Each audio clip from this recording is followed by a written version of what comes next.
السلام عليكم ورحمة الله وبركاته. waxyaaba ilaahay lagu mahadnaqo lagu xamdiyo waxa weeyaan inaan dal muslima aan ku noolnahay oo aad arkaysid habli inay xijaaban yihiin oo xorriyad ay haystaan inay diintooda ay ku dhaqmaan iyo aad arkaysid masaajidada dhalinyarada iyo raggu ay ku tukanayaan oo xorriyad ay u haystaan cibaadadooda iyo diintoodaba inay ku dhaqmaan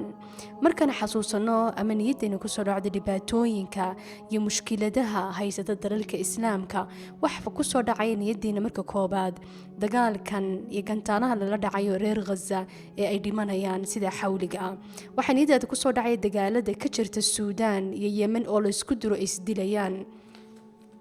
waxaan niyadda ku soo dhacaya Suuriya dhibaatada ka jira iyo dhalinyaradeedii ka tahriibaysa badda ku dhimanaysa waxaan niyadda ku soo dhacaysa faqriga iyo gaajada iyo rafaadka iyo daroogada ka jirta dal sida dalka Afghanistan dhibaatooyinkaas oo dhan sabab u noqonaysa mahlakad iyo dhimasho inay galaan dadka dalalka ku nool laakiin niyaddeenu kuma soo dhacdo inay jirto dhibaato ka adag oo ka xum dilka iyo qofku inuu naftiisa waayo iyo ubadkiisa uu waayo iyo hantidiisa inuu waayo waa maxay dhibtaas ka weyn musiibada dhimashada iyo mahlakad qofku inuu naftiisu ay gasho waxa ka weyn fitnada diintaada in laga saaro iyo fitnada diintaada ku dhici karta ee sabab u noqonaysa diinta islaamka aad ka baxdid taana anigu ma sheegin ilaahay subxaanahu wa ta'ala ayaa sheegay wuxuu yiri suurat al-baqara wal fitnatu ashaddu min al-qatl markaan wuxuu yiri subxaanahu wa ta'ala suurat al-baqara والفتنة أكبر من القتل أيوه سبحانه وتعالى وحكولي فتنة الدين تأيا كأضج أو كحم ديلك يا دمشدا waxaan tusaale idin soo qaadayaa dal sida dalka Tajikistan oo dal muslima dad fara badan baa nasiib daro aan garanayn dalka Tajikistan taasina waxa weeyaan waxyaabaha dhibta dadka muslimka ah haysata inaanay ka warhayn dhibaatooyinka walaalahooda muslimka ah haysata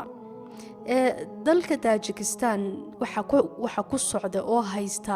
dagaal aad u xum oo ka xum gantaale in la dhaco iyo dadka halka ku nool naftooda ay waayaan dhibaatada haysata waxa weeyaan in soo dulmiya iyo xoog diinta islaamka looga saarayo oo dalkaas la doonay inay gaaloobaan dalkaas waxa weeyaan dal yar waxa ku nool yani ama dalkaas waa dal yar oo waxa dal yar weeyaan 143 kilomitir weeyaan wuxuu ku yaala bartanka Asia dadka ku nool dalkaas waa wada muslim 10 milyan oo muslima ku nool yani islaamku waxa weeyaan 8.9 dalkaas waa dal aad u faqiira wuxuu ka mid dalalka ugu faqiirsan adduunka ayuu ka yahay wuxuu isku haleeyo dalkuba ku nool yahay xawaaladaha iyo lacagta dadka qurba jooga ay u soo dirayaan dhibaatada kale dalka haysata waxa weeyaan waa dal maxbuus oo bad ma laha dhinac waxa ka xigta China dhinac Uzbekistan iyo Qirgizistan ayaa ka xigta dhibaatada kale haysata waxa weeyaan 90% dalkaas oo wada buuro taas ba ka dhigaysa sabab inay ganacsigu ku yaraado iyo horumar inaan dalku gaadhin sababtoo cimilada adag iyo duruuftan adag ee dalka wada buuraha ah diinta islaamku dalka wuxuu galay qarnigii koobaad ee hijriga xilligii dawladda umawiyiinta ayuu diinta islaamku galo ku faafay yani waxaad oran kartaa 1400 sanadood ka hor ayuu diinta islaamku dalka galay dadka ku nool oo dhan way muslimiin afkay ku hadlaan waxa weeyaan afka farisiga ama Iiraaniga laakiin lahjad ka duwan oo lahjada Tajikistaanka waliba sida Iiraanta ma aha shiicad waa wada sunna madhabka xanafigana way haystaan 1890kii ruushka dalka qabsaday oo gumaysi badan u geystay oo isku dayay diinta islaamka ay masaxaan laakiin si sir ay dadku diinta u haysteen oo dumarku ay xijaabka si sir ay u xiran jireen oo quraanka lagu akhriyo jiro oo la cibaadeysan jiray markuu itixaadi soviyeeti uu dhacay xorriyadii askariga ay ka heleen ruushka laakiin wali maskaxdii baa lagu gumaysanaya oo diintoodii baa ciriiri lagu hayaa 1929kii dalka waxa qabsaday nin la yiraahdo Imaam Ali Rahmanov ninkaas ilaa maantadan isaga madaxweyne u ah dalkaas 7 sanadood marbuu sameeyay doorashada markaas isaga ku guuleysta waa nin dictator wuxuu la mid yahay sida kan haysta dalka Kuuriya حتى معارض مجرته دالكاس waxa imika xukunka caawiyo maadaama weynaado gaboobi caruurtu dhalay iyo walaalihi iyo reerkiisi ee dalka la xukuma oo qacan bir ayuu dalka ku haystaa runtii taasoo dhibaatadu ma aha inuu dalka in badan uu xukumayay. dhibta ugu weyn ee haysata dalka waxaa weeyaan inuu ninkaas uu cadowga koobaad diinta islaamka uu yahay, uu dagaal uu kula jiro siduu dalkaas gaalo uga dhigi lahaa oo dalka muslimka diinta inuu ka masxo, diinta uu ka saaro. ninkaas waxyaabo fara badan buu sameeyey suu dagaal ula galo diinta islaamka. koobaad wuxuu sameeyey xijaabkii ayuu dumarkii muslimka u diiday. wuxuu yidhi gabadha lagu qabto wadada iyada marayso xijaab gashan 700 euro bay bixinaysaa. weliba lacagtoy ay bixinaysay takhsiirka way sii kordhaysaa haddii xukuumadda u shaqayso. wuxuu yidhi goob shaqo ah oo gabadh lagu qabto oo xijaaban waxaan ka qaadaya goobtaa shaqada lacag gaaraysa 5,000 euro. taasuna adduunka meel ka dhacday ma jirto. xataa faransiiska cunsuriga ee islaamka nacbiye waxaas aanay ka dhicin. haddana waxay ka dhacaysaa dal muslim oo ay ku nool yihiin 10 milyan muslim ay ku nool yihiin oo 1400 sanadood ka hor diinta islaamka galay. ninkaasuu darajada iyo marxalado ay martay inuu xijaabka mamnuuco. 2007 wuxuu soo saaray sharci mamnuucaya xijaabka in habluhu ay ku gashadaan iskuulada iyo jaamacadaha. wuxuu tii wax doonaysa inay xijaabato guriga ha fadhiisato. hadhowtana 2011 wuxuu yidhi dumarku meelaha bablika xijaabka kuma gashan karaan. iminkana wuxuu soo saaray sharci cusub oo meel bablikana mana gashan kartid, iskuulna ma xuran kartid, meel brifadana xijaab ma gashan kartid, xataa masaajidka bila xijaab baad ku tukanaysaa. wuxuu kale mamnuucay dumarku inay masaajidka galaan totally, ama dhalinyarada ka yar 18 ka yar inay tukadaan masaajidka ay galaan. maanta hadduu inan yaroo dhalinyaro islaamo tukado 16 jira waa la xuraya isagii aabihii. raggii oo dhan wuxuu ka mamnuucay inay garhka la baxaan. 2016 waxaa la yidhi 13,000 oo nin ayuu qasab bileyska dalkaas uu garhkii ka xiiray. ma tegi kartid xajka haddaad 40 jir aad ka yar tahay. xataa maanta haddaad lacag aad haysatid aad tahay 38 jir aad tahay xajkii laguma ogola. iskuulada islaamiga ama diiniga waa mamnuuc, waa la xuray, lama ogola.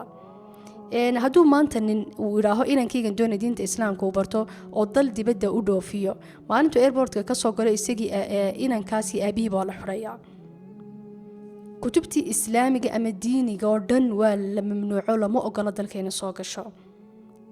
ubadka waa loo diido, lama ogola in magacyo islaamiya loo bixiyo sida maxamed, axmed, yuusuf, lama ogola. wuxuu kale uu mamnuucay inay caruurtu ay farxaan maalinta ciidka oo dhar ay qurux badan ay gashadaan, ama xaqil ciidka ay doonaan, ama magaalada ay maraan iyagoo xaragoonaya ciidka adxaha iyo fitriga uu mamnuucay. wuxuu kale uu joojiyey muxaadarooyinka masaajidada ama goobta lagu qabto muxaadaro diiniya ama cashar diiniya la isugu imaado. dadkaas waa la xuraya 12 sannadood. wuxuu kale uu joojiyey mikrofoonada lagu xiro masaajidka marka la eedaamayo, lama ogola dalkeena eedaan laga maqlo. waxaasoo dhan waxay ka dhacaysaa dal ay ku nooshahay waxaasoo muslima 10 milyan oo muslim ay ku nool yihiin. iminkana nasiib darada inankiisa oo la yidhaaho Rustum oo aabihii u eeg oo isku dabeecad yihiin oo isku dhaqan yihiin oo 26 jira ayaa loo diyaargarinaya, ayaa u diyaargaroobaya inuu madaxweynaha dalka noqdo. haddayna isweydiino waa maxay sababta dulligan ay dalka Tajikistan muslimku ay ku nool ama dalalka muslimka dulligan ilaahay u saaray waa maxay? maanta hadduu qof israaho ka hadal dhibaatada haysata Tajikistan kamana hadli karo, waxbana kama qaban karo, ma bedeli karo. ilaahay subxaanahu wa tacaala qur'aanka wuxuu yidhi bismillaahi raxmaani raxiim wamaa asaabakum min musiibatin فبما كسبت أيديكم صدق الله العظيم. واحد رباطي مصيبة إذن قارة ووحي إذن كويسو جيستين اسكو عنيدين. يمكن بركد أركتد مسلم كرباطة ده هايستا يفتند ده هايستا لنا عدين تهدين وقتا هندية، كشمير، كمبوديا، تشاينها، تركمستان يدلو قددكو كنو لي المسلمكو واحد أورانيسا سببت وحويان سبحانه وتعالى إن دينتي أنكبحني، إن دينتي إلهي كفقاني، إن ددكي أنا عبادتي صحد أنا قبانين، إن أنا شرعي إلهي كدقمين وحران تعادي ونقطي يددكي مسلمكو إني كلا جوج إن أنا اسكدو بنين ووحدت أنا يتشرين أو ددكي كلا جوج إن وعنصريات iyo qabyaalad ay dadkii ay kala fogeysay xaalkanu isma bedelayo duruuftani dulligan kama baxayno haddaanan diinta islaamka aanan ku soo laabanin ee saxdayd oo xaaraanta dulmiga aanan joojin oo dadkuna ay isku duubnaadaan oo qacan qura aanay noqonin inagoona ilaahay u mahadnaqno inuu dalkeenu yahay dal xorriyad ay jirto oo diinteenna aan qaadan karno aan ku dhaqmi karno waa mahadsantiin wassalaamu calaykum waraxmatullaahi wabarakaatu